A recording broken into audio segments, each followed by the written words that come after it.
ça peut vous donner envie d'écrire ou d'aimer la langue et d'avoir envie de faire des phrases vous-même qui vous émeuvent.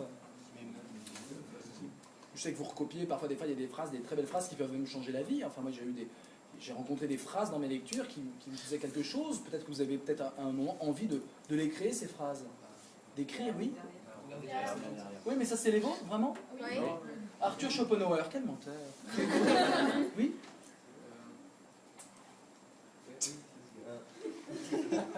Vas-y. Réussir dans tout ce qu'on fait, donc en recherche du bonheur aussi. D'accord, donc dès que tu fais un truc, tu es sûr de réussir. C'est pas drôle. C'est pas drôle. C'est pas drôle. Bah oui, mais c'est au final. Je fais un petit défi, mais je vais réussir, quoi, tu vois. Quoi que tu fasses, tu réussis, je sais pas. Il y a la satisfaction. Ce qui est amusant quand on est surfeur, c'est qu'on se plante 40 fois, puis à un moment, tu y arrives, et là, c'est l'extase. Non, je dis pas ça dedans.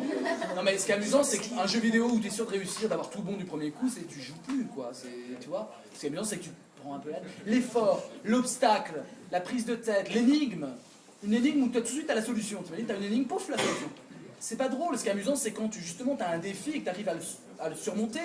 Et c'est là où le cerveau se drogue lui-même. Parce que vous savez qu'on est tous des drogués, on passe notre journée à nous droguer nous-mêmes. Quoi ? On a tous un distributeur dans la tête de drogue. Vous savez ça quand même, vous êtes scientifique. Oui. Les hormones, l'endorphine, l'amour, l'oxytocine.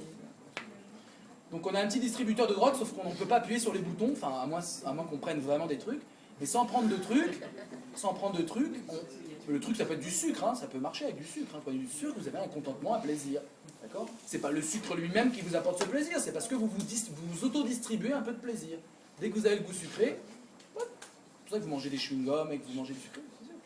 Dès que quelque chose vous fait plaisir, c'est que vous vous droguez vous-même, vous êtes au courant. Vous lâchez, vous libérez un peu d'endorphine, vous libérez un peu de dopamine, et donc nous avons un distributeur de plein de drogues, en plus apprenez-les, vous êtes scientifique, ça doit vous concerner, et on passe son temps, par exemple quand vous n'arrivez pas à quelque chose, et tout d'un coup tu y arrives, tu as un vrai contentement.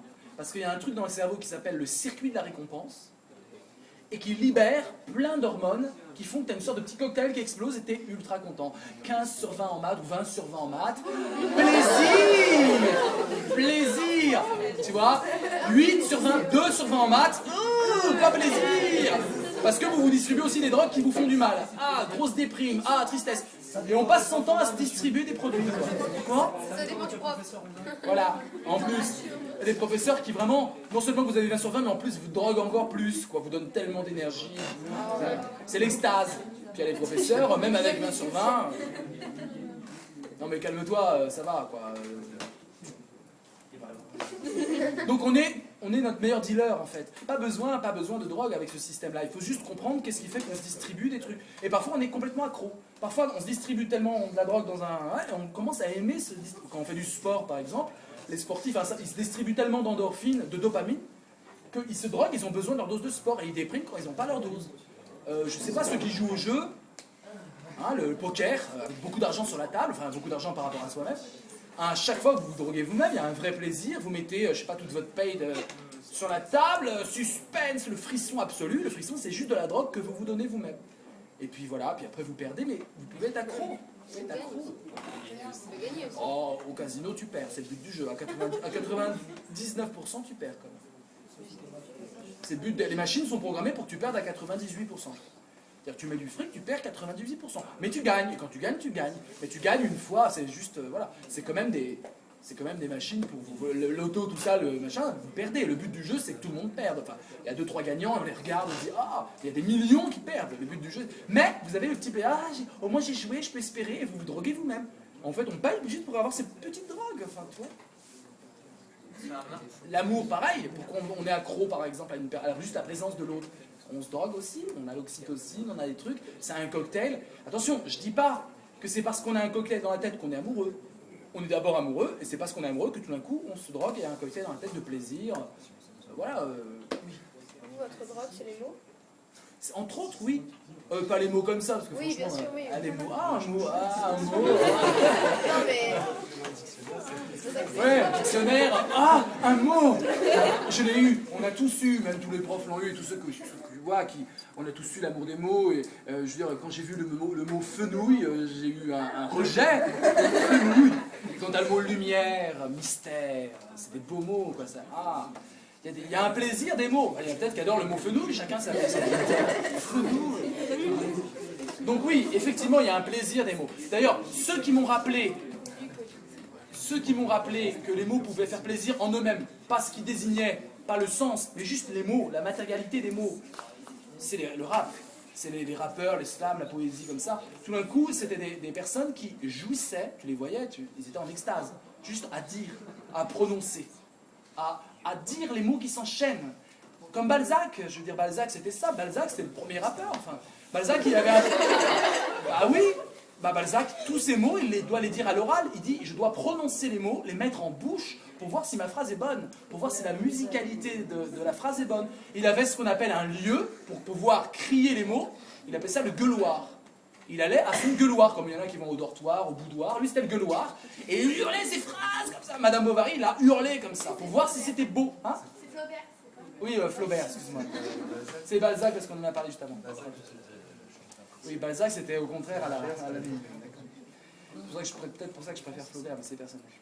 Donc voilà, le rap m'a rappelé ça. On étudie ça en français quand on étudie des poètes et tout ça. On étudie qu'il y a une matérialité des mots et que ça peut être beau, les assonances, l'allitération, tout ça. Mais on oublie ça. Et tout d'un coup, le rap, moi, m'a rappelé ça. J'avais 20 ans. J'ai écrit plein de livres avec l'influence du rap direct. Je le dis d'ailleurs clairement. Première phrase de Mélangeons-nous. Transporté par la magie verbale du rap. C'était extrêmement important pour moi. Tout d'un coup, des gens pouvaient... Parce qu'en fait, ce qu'on découvre dans le rap, c'est très profond. On découvre deux choses. On découvre que parler, dire des mots quand ils sont choisis, il y a beaucoup de... On transmet de l'énergie. On découvre que c'est pas de l'information. Il y a des rappeurs, je ne comprends rien. Le Sayan Supakru, je ne sais pas si vous connaissez, non? Des fois, je te jure, je ne comprends... Joey Star, quand il se met à gueuler, on comprend rien. Rien. Sauf qu'il met tellement d'énergie... Et les phrases sonnent tellement bien, il est tellement dans la sonorité des mots que ça nous provoque un plaisir, en tout cas moi ça me provoquait un plaisir, en tout cas une émotion. Quand Joey Star, juste pour dire, le message des fois il est juste, ouais il faut tuer les policiers, c'est complètement idiot des fois, hein, complètement idiot. N'empêche que c'est dit d'une façon où on se dit il a vraiment travaillé sa phrase. Je me rappelle par exemple dans Come Again, vous connaissez? Non c'est des vieux rap ça. Mais La Fouine doit faire pareil, hein, je pense, hein, ou Osmo Puccino, je sais pas. Pour que ça sonne funk, laisse-moi sampler du funk, super basique. Il dit simplement, voilà le message. Si les mots n'étaient que de l'information, il aurait pu dire l'information comme ça. J'adore quand la basse, elle frappe. J'adore quand on entend la basse. Ça me fait quelque chose. Voilà. Donc on peut le dire de milliards de façons différentes. J'aime quand la basse frappe. J'aime quand la basse provoque une vibration dans l'air qui m'atteint en plein poumon. On peut le dire à la Flaubert, à la Balzac. On peut le dire à 40 000 paires de lunettes qui permettent de dire 40. On peut même le dire en créole. Mais de 50 000 façons en créole. Lui, il le dit comme ça. Il dit, systématiquement pris par l'envie d'un instant funky. Non, pas de facétie. Donc au début, on se dit, mais qu'est-ce qu'il nous dit? Il a des i partout, ça siffle. Et imaginez Joey Star avec sa grosse voix, systématiquement pris par l'envie d'un instant funky. Non, pas de facétie. Et là, tout d'un coup, mais plutôt de la basse. Un rythme qui tabasse. Manette à fond, ça décrasse, c'est crée de l'espace. Et là, tout d'un coup, on prend de l'énergie. Il a trouvé la façon de le dire, c'est pas tellement le sens de la phrase qui fait que c'est beau, etc. C'est la matérialité des mots. Et ce qui est génial, par exemple, encore dans Joey Star, je dis ça comme ça, mais il y en a plein d'autres, il dit simplement à une personne, écoute, arrête de faire semblant de ne pas te donner le choix, tu as le choix, tu es responsable, donc ouvre un peu les yeux, ne sois pas aveugle, et tu as le choix, donne-toi le choix de choisir ta vie. On peut le dire de milliards de façons différentes. Donc lui, il a travaillé ses phrases, et ça donne... Quoi? Tes miros, tu vois pas, tu fais semblant, tu m'entends pas. Je crois que tu ne t'accordes pas vraiment le choix. Et cette gymnastique, ces mots qui rebondissent, ça donne une musicalité. Et moi, c'est le rap qui m'a rappelé, ce que faisaient d'ailleurs tous les poètes avant, mais qui m'a rappelé que la phrase, c'est pas simplement de l'information, parce qu'il y a plein de livres universitaires complètement ennuyeux, qui disent des choses super intéressantes, mais c'est à lire, c'est pas amusant. À dire, c'est carrément impossible. Et donc moi, ce que j'essaie quand j'écris, c'est d'avoir à la fois le sens, les mots, chaque phrase doit faire avancer l'explication, mais à la fois les mots doivent pouvoir être travaillés, dits. Tous mes livres, il y a ce travail-là sur la phrase. C'est un travail énorme. Je peux passer une journée entière sur une phrase. Plein de fois, ça m'arrive. Une journée de travail. C'est-à-dire, parfois, 18 heures. 18 heures de travail pour forger une phrase. Mon roman, j'ai mis une semaine pour faire la première phrase. Une semaine. Je la connais évidemment par cœur, parce qu'on a une semaine à choisir si tu mets la virgule là et là. Le roman, je le dis par cœur, rhubarbe, abricot, mirabelle. C'est tout simple. Hein. Rhubarbe, abricot, mirabelle, 2 points. Les confitures maison s'étalaient sur tartines et frimousse. Rhubarbe, abricot, mirabelle, les confitures maison s'étalaient sur tartine et frimousse. J'ai mis 1 semaine pour la faire. Il y a un peu des rébellions. En fait, cette phrase, elle a l'air de rien, mais elle a extrêmement travaillé. D'abord, rhubarbe, abricot, mirabelle. Pourquoi ces 3 fruits? J'ai mis 4 jours pour les trouver. Qui parle? Non mais j'entends une masse. Faites un signe. Non mais allez-y, vous avez plein de trucs à dire. Oui? Assonance en A, en B, en A et en B. Wow, vous avez des cours de français avec tout. L'allitération. Waouh! Mais c'est une allitération, mais waouh! Assonance en ouais, on retrouve le oui. Ce sont des confitures un peu classiques, non? C'est-à-dire, qu'est-ce que tu entends par classique? C'est ce que faisaient nos mères, nos grands-mères. Ce que faisaient nos mères, nos grands-mères, c'est un peu classique. Tu crois qu'à la Réunion, des confitures de rhubarbe, d'abricot et de mirabelle? Dans les livres, on apprend à les interpréter et à dire ce que l'auteur a voulu penser, tout ça. Mais là, je vous le fais, je suis l'auteur. N'importe quoi. Ah oui, mais moi, je suis là maintenant, je peux vous... Rhubarbe, abricot, mirabelle, oui. Moi, ça me rappelle personnellement la métropole quand je vais en été. Et que... C'est là. On est évidemment en métropole. On ne peut pas être à la Réunion. Confiture de banane, de goyave, oui, mais rhubarbe, abricot, mirabelle, on se situe en métropole, en France. Rhubarbe, il y a le rhubarbe, abricot, mirabelle. Donc c'est pour ça que il n'y a pas cassis, il n'y a pas myrtille, ça ne marche pas.